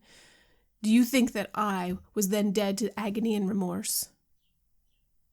He continued, pointing to the corpse, "he suffered not in the consummation of the deed. Oh, not the 10,000th portion of the anguish that was mine during the lingering detail of its execution. A frightful selfishness hurried me on, while my heart was poisoned with remorse. Think you that the groans of Clerval were music to my ears? My heart was fashioned to be susceptible of love and sympathy. And when wretched by misery, to vice and hatred, it did not endure the violence of the change without torture such as you cannot even imagine. After the murder of Clerval, I returned to Switzerland, heartbroken and overcome. I pitied Frankenstein. My pity amounted to horror. I abhorred myself, but when I discovered that he, the author at once of my existence and of its unspeakable torments, dared to hope for happiness, that while he accumulated wretchedness and despair upon me, he sought his own enjoyment in feelings and passion from the indulgence of which I was forever barred, then impotent envy and bitter indignation filled me with an insatiable thirst for vengeance. I recollected my threat and resolved that it should be accomplished.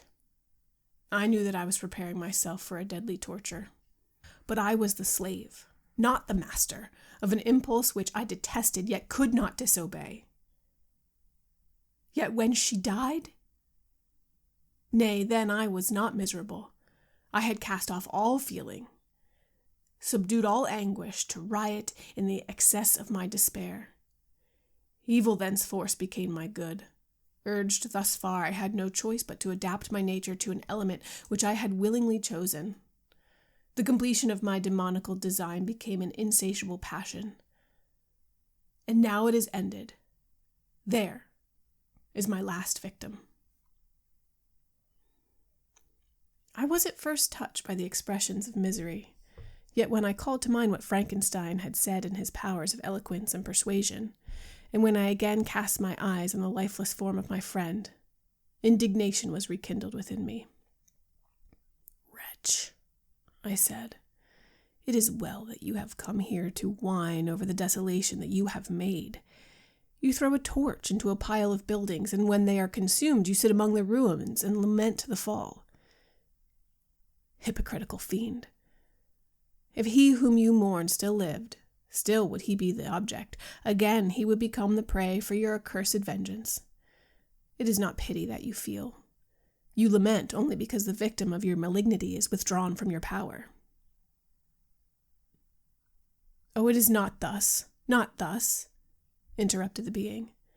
"Yet such must be the impression conveyed to you by what appears to be the purport of my actions. Yet I seek not a fellow feeling in my misery. No sympathy may I ever find. When I first sought it, it was the love of virtue, the feelings of happiness and affection with which my whole being overflowed, that I wished to be participated. But now, that virtue has become to me a shadow, and that happiness and affection are turned into bitter loathing and despair. In what should I seek for sympathy? I am content to suffer alone while my sufferings shall endure.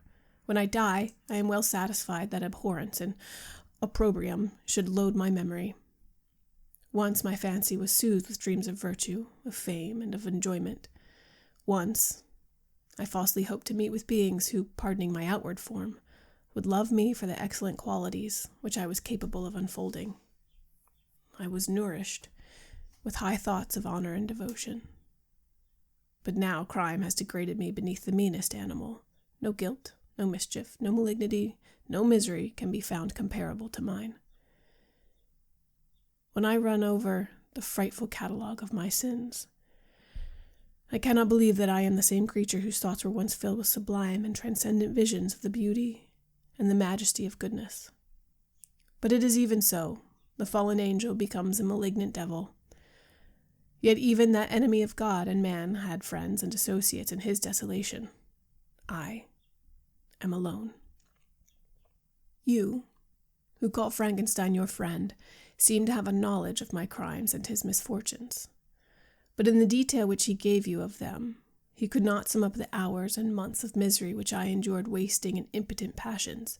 For while I destroyed his hopes, I did not satisfy my own desires. They were forever ardent and craving. Still I desired love and fellowship, and I was still spurned.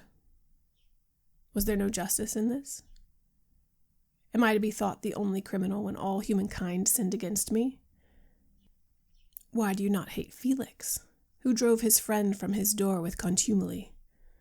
Why do you not execrate the rustic who sought to destroy the Savior of this child? Nay, these are virtuous and immaculate beings. I, the miserable, the abandoned, am an abortion, to be spurned at and kicked and trampled on. Even now my blood boils at the recollection of this injustice. But it is true that I am a wretch. I have murdered the lovely and the helpless. I have strangled the innocent as they slept and grasped to death his throat who never injured me or any other living thing. I have devoted my Creator, the select specimen of all that is worthy of love and admiration among men, to misery. I have pursued him to even that irredeemable ruin. There he lies, white and cold in death. You hate me, but your abhorrence cannot equal that with which I regard myself. I look on the hands which executed the deed. I think on the heart in which the imagination of it was conceived, and long for the moment when these hands will meet my eyes, when that imagination will haunt my thoughts no more. Fear not that I shall be the instrument of future mischief. My work is nearly complete. Neither yours nor any man's death is needed to consummate the series of my being and accomplish that which must be done. But it requires my own. Do not think that I shall be slow to perform this sacrifice. I shall quit your vessel on the ice craft which brought me thither, and shall seek the most northern extremity of the globe. I shall collect my funeral pile, and consume to ashes this miserable frame. That it remains may afford no light to any curious and unhallowed wretch who could create such another as I have been. I shall die. I shall no longer feel the agonies which now consume me, or be the prey of feelings unsatisfied yet unquenched. He is dead who called me into being, and when I shall be no more, the very remembrance of us both will speedily vanish. I shall no longer see the sun or stars, or feel the winds play on my cheeks. Light, feeling, and sense will pass away, and in this condition must I find my happiness. Some years ago, when the images which this world affords first opened upon me, when I felt the cheering warmth of the sun, and heard the rustling of the leaves and the warbling of the birds, and these were all to me, I should have wept to die. Now it is my only consolation. Polluted by crimes and torn by the bitterest remorse, where can I find rest but in death? Farewell. I leave you, and in the last of humankind whom these eyes will ever behold. Farewell, Frankenstein. If thou wert yet alive, and yet cherished a desire of revenge against me, it would be better satiated in my life than in my destruction. But it was not so. Thou didst seek my extinction, that I might not cause greater wretchedness, and if yet in some mode unknown to me, thou hadst not ceased to think and feel, thou wouldst not desire against me a vengeance greater than that which I feel. Blasted as thou wert, my agony was still superior to thine, for the bitter string of remorse will not cease to rankle in my wounds until death shall close them forever. But soon, he cried with sad and solemn enthusiasm, I shall die, and what I now feel be no longer felt. Soon these burning miseries will be extinct. I shall ascend my funeral pile triumphantly, and exult in the agony of the tormenting flames. The light of that conflagration will fade away. My ashes will be swept into the sea by the winds. My spirit will sleep in peace, or if it thinks, it will not surely think thus. Farewell. He sprang from the cabin window as he said this upon the ice craft which lay close to the vessel. He was soon borne away by the waves and lost in darkness and distance. And this concludes Classics You Slept Through's reading of Mary Shelley's Frankenstein, or The Modern Prometheus. Join us when we get together to finally discuss the whole of this book and the ending, which you just listened to. Peace.